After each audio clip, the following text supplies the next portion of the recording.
Hello, Spinemators! I'm here again, this time to discuss AI for the first time. Will AI steal your job as an animator? Well, the plain answer to this question is no, in my opinion, but actually it depends. There are some factors that you need to consider when you say what kind of animation you do, because we can't like put in one box all kinds of animation that we have, like stop motion, CG animation. Then we have 3D and 2D. Then you have digital 2D. Then we have like spine animation, skeletal animation. Then we have cutout animation. There are a lot of types of animation to be considered, but animation is a little bit different. I will talk more about this kind of animation that we do here with spine 2D animation, skeletal animation, and maybe it can affect like cutout animation as well. But you can see, especially on YouTube, you can see a lot of videos that says filmmaking with AI or something like that, and it's just a character like barely moving the body.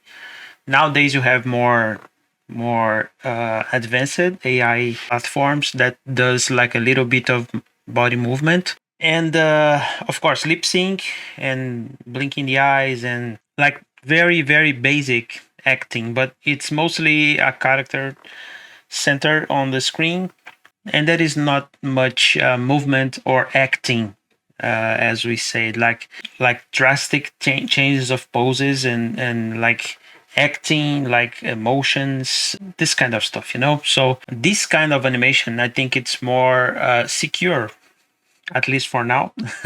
I will not say that AI will not like give us like a big hit, because everything is possible with technology. But one of the things that animation does that is very different from other medias, like film with a camera, is that we need to craft everything. And filmmaking and storytelling, maybe this video is more about storytelling, the power of storytelling and how to convey emotions, how to convey acting and intention on your character, is something very complex.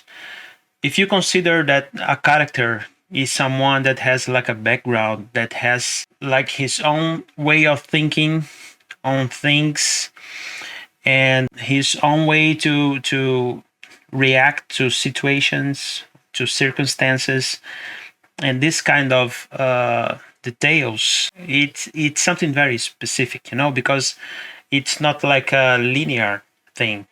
The character needs to be on a certain situation to get a reaction. This reaction depends on the psychology of the character, depends on a lot of things. So this is where I believe AI can't go. How to interpret stuff, because what we have now is a computer, very powerful one, of course, with a huge database, with settings like things that it can read from video, for example. So it can't, like, it's not like intelligence, it's not like interpreting like we do as humans.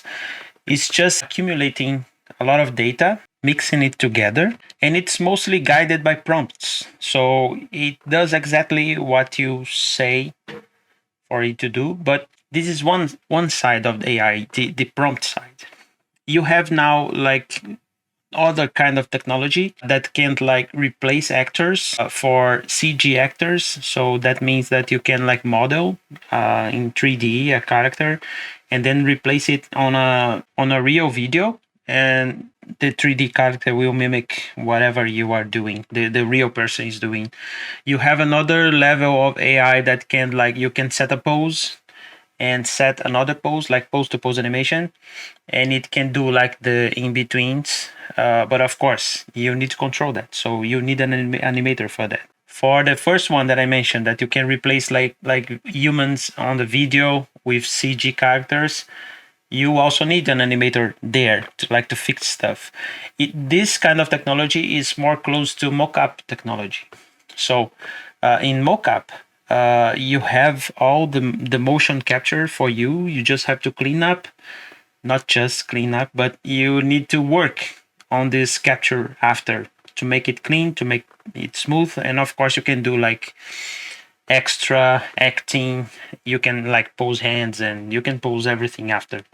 So if you think mocap technology, that is not new, needs a lot of the animator inputs to work properly the way the director wants to work. If you think mocap is a very advanced technology that like, can capture like all the movement that you do, even facial movement, but still it needs the animator to adjust that. These adjustments comes from a script or comes from a director or someone that is guiding these technologies to output what needs to be shown, you know? So this is the thing that I think it will happen. Maybe the mechanical parts of the animation, the parts that can be automated, they will be automated.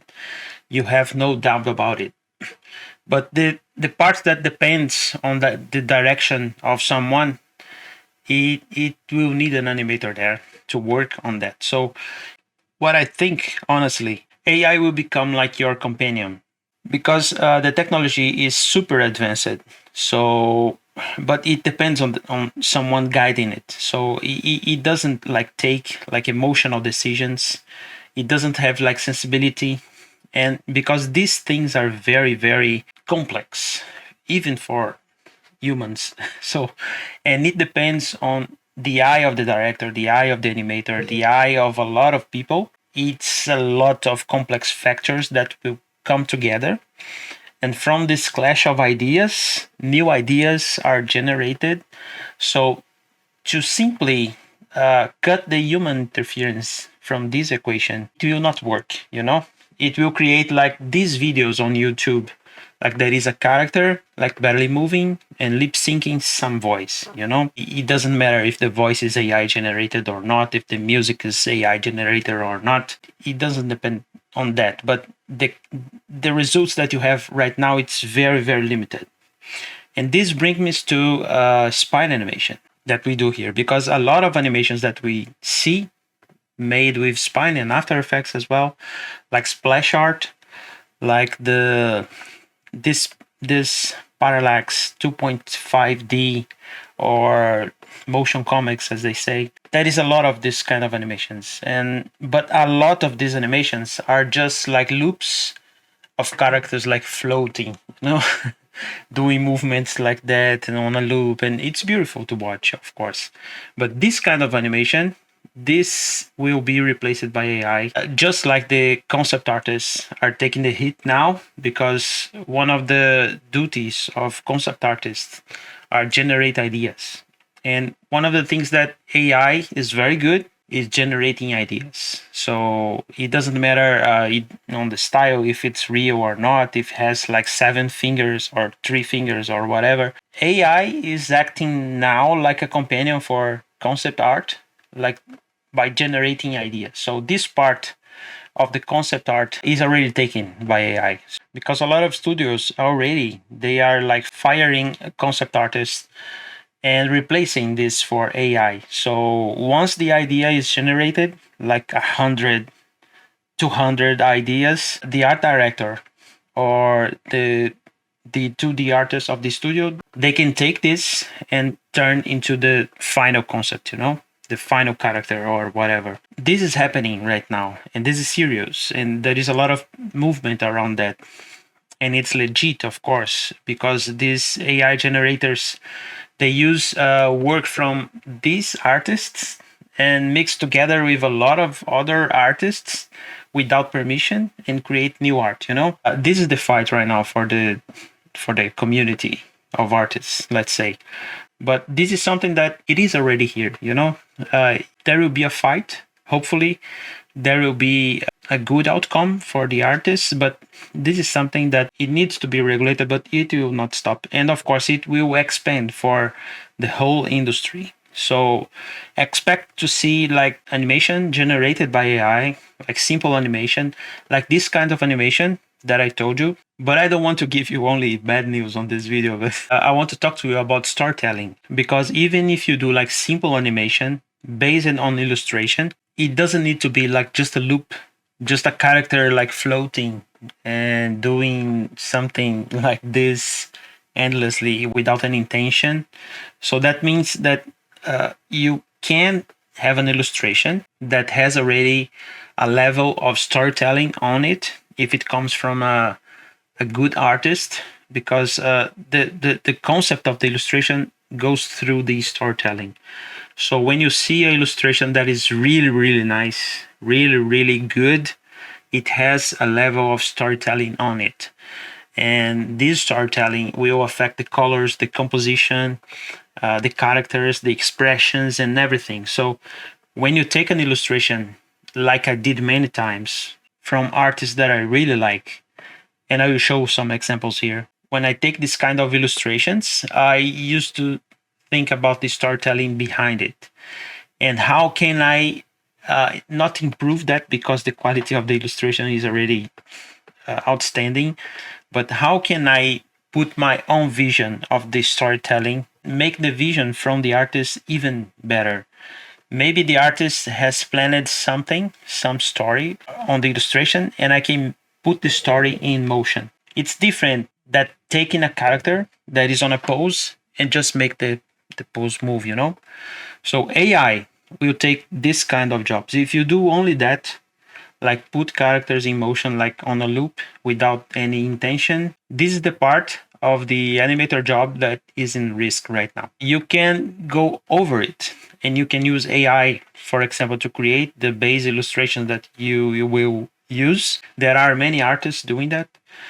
Of course, you have to consider what I just spoke about, the fighting about the database that the AI generators are using, the ethical part of the process, but whatever. What I want to make it clear here is that try to do your animations with some level of storytelling, like put more emphasis on the acting that is happening already on the scene. Pick illustrations that has already storytelling on it. There are some very good artists that like tell stories with illustration, because it's like a photo, it's like a picture of a moment, you know, and you can give life to this moment. You can put like more intention over the image that has already some acting happening over there, you know.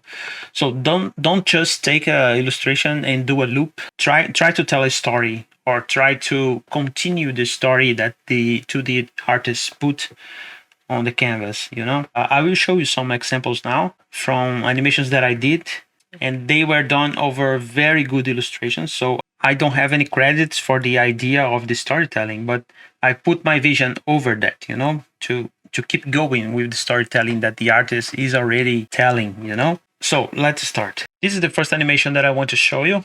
I did this with the Arcane poster when the show started on Netflix. At this time, everybody was amazed by the quality of the art, like mixing 2D and 3D.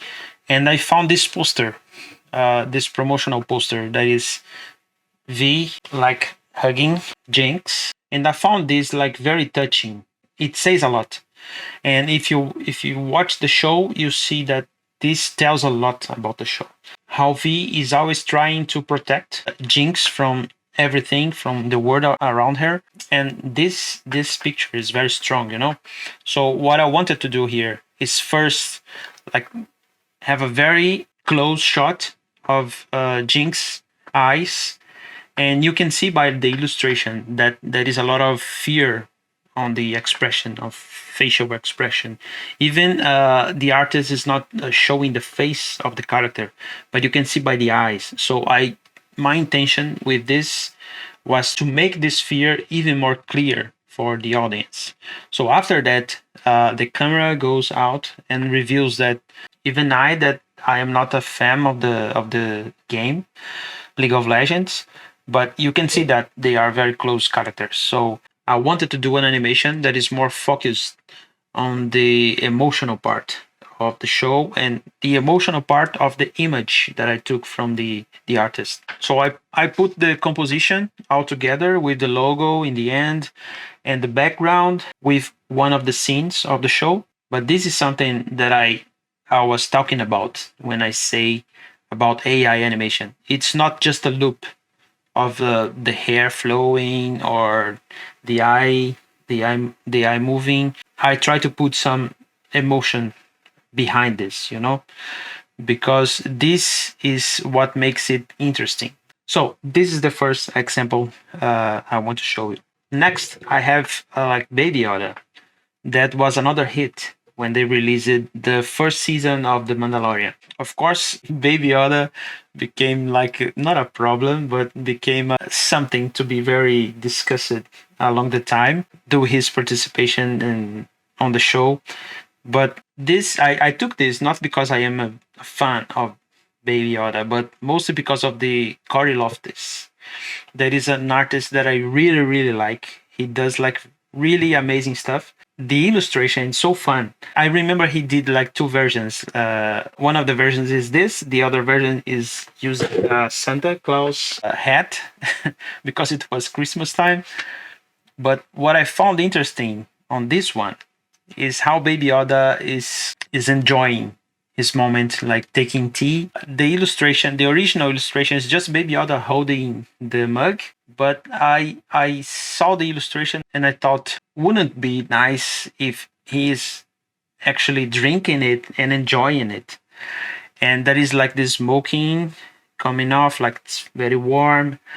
I believe for them is it was winter at this time, so it's a very like heartfelt illustration. But it's not just Baby Yoda like floating on the screen, with the mug. It could be much simpler. I could do that, but I choose to tell a story, to keep telling the story that Cory started. So here is Baby Yoda like enjoying his moment, like taking the tea. The big ears reacting to the movement, reacting to the drinking moment, like relaxing. So this kind of stuff you can put on your animation to not make your animation just a loop, just an empty loop, without anything behind it. So it could be like just a loop and it will be cute the same way because the illustration is cute. It's very cute. Like the big eyes of Baby Yoda and the big ears and the proportions. Cory is an amazing artist. So most of his work you can find this cuteness and the not only cuteness but the sensation that he creates with his illustrations. That's why he's at Disney and all around, So this is another example. I really like this because it's cute, and I could like take this to another level, like just keeping telling the story that Cory started. The next one is also from Star Wars universe, and I really like it as well. But this one is interesting because it was like two separated illustrations. It's from Yuki Demers. When I was scrolling through his feed on Instagram, and I took the Mandalorian one to start animating, but right below it, it has the Han Solo and Chewbacca also. And then you have the backstory from the film that is Boba Fett chasing Han Solo for Jabba. So if you are a Star Wars fan, you know about the story. And I thought that it would be like a very nice idea if I can put them together. So the first idea was just Boba Fett coming in and landing, and that's it. But when the other illustration took place, then I could add an extra level of storytelling here. And then I create this joke that shows like Boba Fett landing, and then I can show Chewbacca and Han, and then I go back to Boba Fett, and he takes fly again, and then I go back to Chewbacca and Han is not there anymore because you know that Boba Fett is chasing him. So Chewbacca suddenly realized that Han is not there. Oh my God, I'm in trouble. Then he goes sneaky out of the frame as well. So I could create this like complete story with two separated illustrations. Just thinking about this story that I didn't even create this story. The story is a story from the movie, from the Star Wars. So this kind of stuff makes all the difference, AI will not think about that because there are a lot of things to consider here. how Boba Fett is coming, how Han and Chewbacca is realizing he is there, and then the joke on it that what is when the camera goes back to Chewbacca and Han is not there anymore. So then you click it, you have the story being told here, and this kind of level, I don't think that AI can get there, because it involves a lot of things, different things. So try to do this, try to tell stories. Even like this, if you take the illustrations, there is nothing there. It's just Boba Fett standing there, and Han Solo and Chewbacca also standing there. It's just showcasing the characters. That is not properly a story being told, but you can say by the pose. Okay, the story maybe is on the pose, how they are posing. So you can say more about the characters based on how they are posed. But you can create over that. This is what I am trying to say to you. Create over the illustration and keep telling the story that is inside the context of the characters. So this is another one that I really like. All these animations are, I did that like very early in my career. I was doing this kind of animations with illustrations to learn spine actually. So this is a very good exercise if you try to understand and create storytelling from the beginning. Don't wait until you are good with animation to start creating stuff, because storytelling is another level on the job of the animator. So it makes you more complete, it makes you more prepared to understand what the directors want, to understand what the game is requiring, to create the loops for your characters, like game characters, to create like separate, because game animation is made of several different animations. So every character has a set with a lot of animations. So you have the chance to create a lot of different situations for the characters. One of the courses in Spinemations is the Charge course, and it will be focused on exactly that. Create a pack of animations that make sense for the character and that can be used inside the game. So you can check more information on the website. But this part of storytelling, it will be like more in deep explained on my Splash course. It's called Splash because of splash art. It has nothing to do with water, because people already asked me that. Why is it called Splash? So I'm telling you that, telling this story about storytelling. It's because of splash art. Splash art is an art that tells you more about the universe, the characters, the situations, and it's something that usually is used on the start of something, start of the game, or the start of a presentation for something. It's a splash on your eyes, That's why it's called splash art. But many people call it a different name, splash art or login screen. Some people from Riot created this. Then you have the techniques like 2.5D animation, like the parallax technique. Some people call it motion comics because it's 2D animations like with parallax and in motion. I will cover more of storytelling on the Splash course. You can also find more information on the website with a very nice illustration that allows you to create different storytellings with that. It was done thinking about that. It was done with a good friend artist, Diego Machuca. I will talk more about him in one of the newsletter. Maybe we can do an interview with him. Amazing artist, and check his work. It's very nice. This next one is actually 3 different animations with the same character. The first one, it's a character for a game. So this showcase all the animations that I did for this character. It was around 5 animations, I guess. You can see the names here, like the idol special, and then we have the win animation, like celebration animation. We have like a feature animation that is something special happening on the game. So the idol animation is just a character standing there, and it has the idol special that is used to break the character from his like standard idol, just to show some variation with the time. If the player lets the character there standing there for a long time, it like creates this idle special just to break this sequence. Then you have the win animation that is just a celebration. And if you see the other characters, for each one, the idol is the same, but the idol special, that is the break for the idol, is different. It depends on each character. This one is the knight. Then you have the feature animation, that is a special animation for each character, that is also different from character to character. And then you have the win animation, that is like standard for all of them. But the interesting here, let me show you the third one, that is the pharaoh. You have the idol special, that is him reacting to the beetle. Then you have the feature animation, like showcasing a special power. This also tells stories. Each character belongs to a context. The pharaoh belongs to Egypt. Then you have the knight, that is like a battle context. Then you have the caveman, that is like prehistoric. On the game, it changed the background, it changed the elements of the game, and then the characters is in context. This game is called Time Travel Tiger, so the tiger can travel through time. So it's the same tiger, but it has like different outfits for each time that he is in, basically.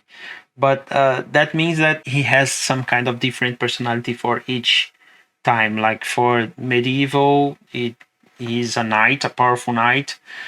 The prehistoric, it's more savage, more wild things, so he's showing more strength. Then you have the pharaoh, that is like special power. Like pharaohs were like gods, so they have this special power. But you have like the idol break, there is he is afraid of the beetle, so there is a touch of comedy as well, so it makes everything more enjoyable to see. And there were two more, like a professor, like a scientist, and another one that I don't remember, but I just brought this in, like this tree, so you can see the variations. And you can see that even with game characters that are made of different cycles and a lot of cycles, you can have like variations of storytelling happening, because for these, the variations depends on the character and the time that he is in. Like prehistoric, he is more savage, so he's like scratching, he's like showing the teeth, and and you have him like less educated, let's say. Then you have the knight that show like more greatness. He's like a lead, he's standing with his word. So, and for the feature animation, he's commanding an attack and this kind of stuff. So think about that. Even if you have the same character, you can like put more intention and acting over that.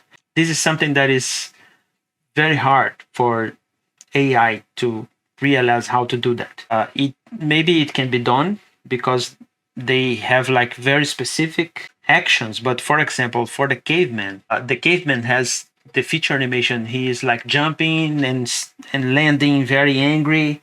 This can be shown in many ways. He can be angry in many ways. What makes his angry the way he is now is my vision of how it's supposed to be. If you have the same character delivered to another animator, he probably will do like this angry different.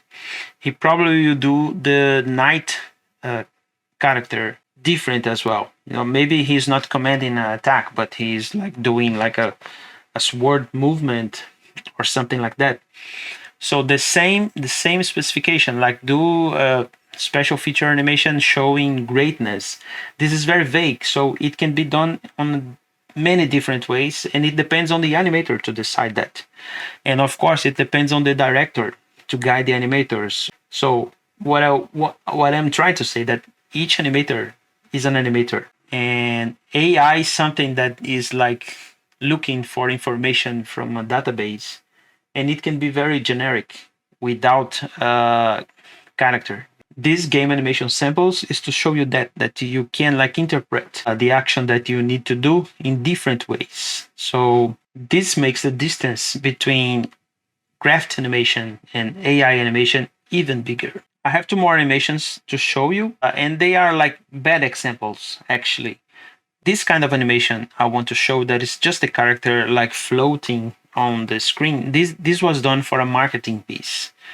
So it's okay, it needs to be done. The industry uses this kind of animation, but this is the kind of animation that AI will take over because it's very generic. It's just a character and wind is blowing and his hair is moving, his jacket is moving, his limbs is moving. It doesn't even needs to be realistic. Just need to be beautiful, polished.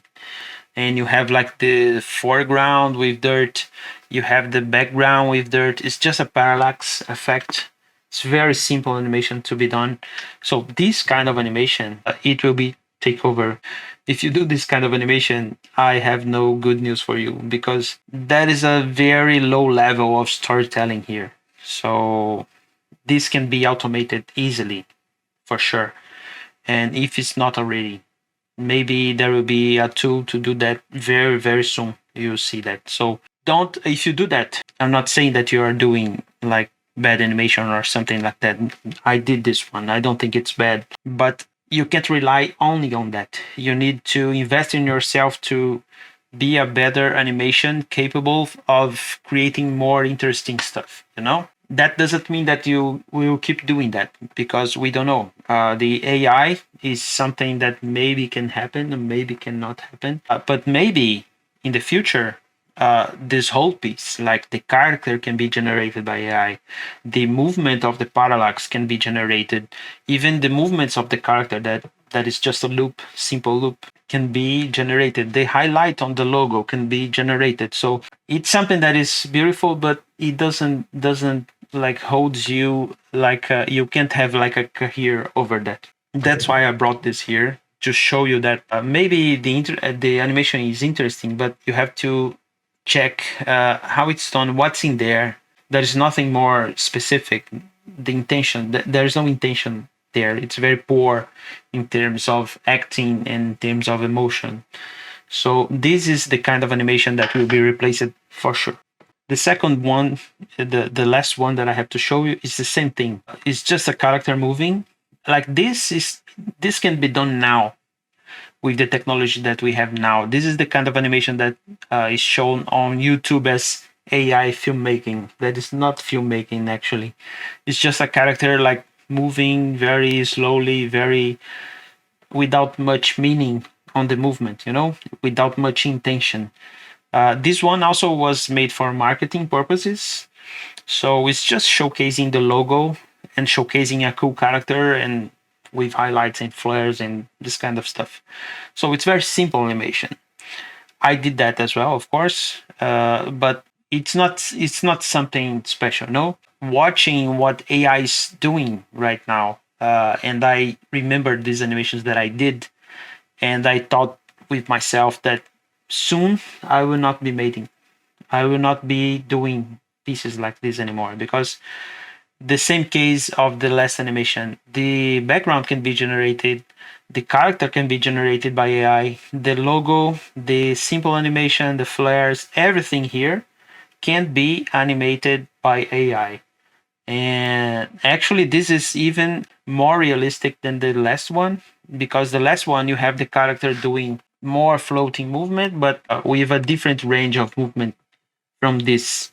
This one, like it's very simple. It's just the character doing that and very simple movement. This can be done right now. So this is one that is killed. This is what I have to show you. Try to think about that. Try to think about storytelling. Try to think about acting. Try to think about intention on your characters. On Spinemation, one of the ideas when I came up with the idea to create courses, it was not to teach you spine. I am saying this all the time, I know, but I want to make it really clear for everybody that is following me on this project that Spinemation is not about spine itself. I don't want to teach you spine. I want to teach you animation. And animation is about that. It's about acting. It's about emotion. It's about intention of a character or of an object, whatever. It's about you create like compositions with camera, how to craft the camera, how to craft the background, how the background can influence on your story, how the lighting can influence on your story, you know.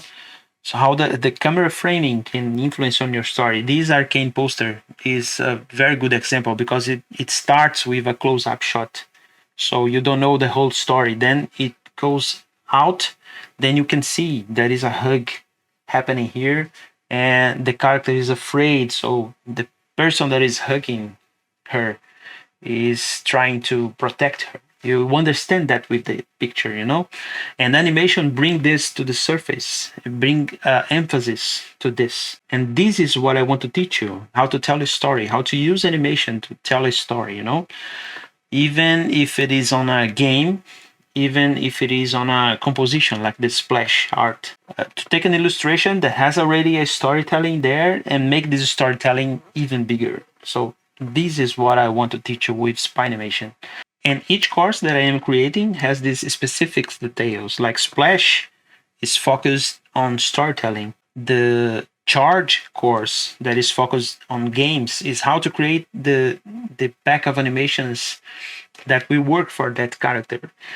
Then I have a course that is called Talk, that is about facial animation. So how to do lip sync, how to convey emotion, how to understand the structures of the face. And then we have Walk, because walk is very important. By the walking of your character, you can say a lot about the character. So all my courses are focused on animation. It's using Spine because I see there are a lot of Spine users, but there are few like really good animators that use Spine. So I am using Spine especially to make the community, the quality of the animators that use Spine better. So that's why I'm focused on animation, not focused on rig and teaching you like technical stuff within Spine, because there are a lot of content about rigs, about that fake 3D setup, about many technical parts, more technical parts of Spine, the implementation on the engine. I don't want to focus on that, because I think there are people that is much better than me on this part. I believe my experience as an animator for more than 20 years on the industry can really make a difference for you as an animator as well. How to present your portfolio, how to create more interesting pieces, craft emotion, like create very polished animations, this kind of stuff. I think this is beautiful. And I don't see much of this content around the internet, because when people look for Spine content, it's more related to how to rig this stuff, how to rig the eye, how to rig the leg, how to rig like 3D, but they don't care much about animation itself. And I think if you have like a very powerful rig, but you can't handle it, you can't animate it properly, you can't like convey emotion on a character, it doesn't make more sense. And I am creating these courses about animation. That is something that I really love. And I believe that you will, if you don't, you will learn how to love it as well, because when you see your character coming to life on a really nice way, then you will understand what I am telling you. But trust me, I am creating this with a lot of love. It's been like more than a year now, and I believe it will be like something that you can't find around until now. So I hope you join me on the courses. I think it will make like a big difference for your career, and I hope to help you there. All right. So this is it for today. Storytelling. Try to be the best storyteller you can.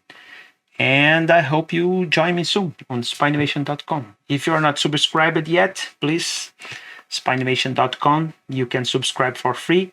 You have access to the newsletter, and you have access to the free stuff that I am creating, like free rigs. And when I release the courses, you will have access to discounts, coupons, and everything. I want to make it easy for you to have access to all the courses.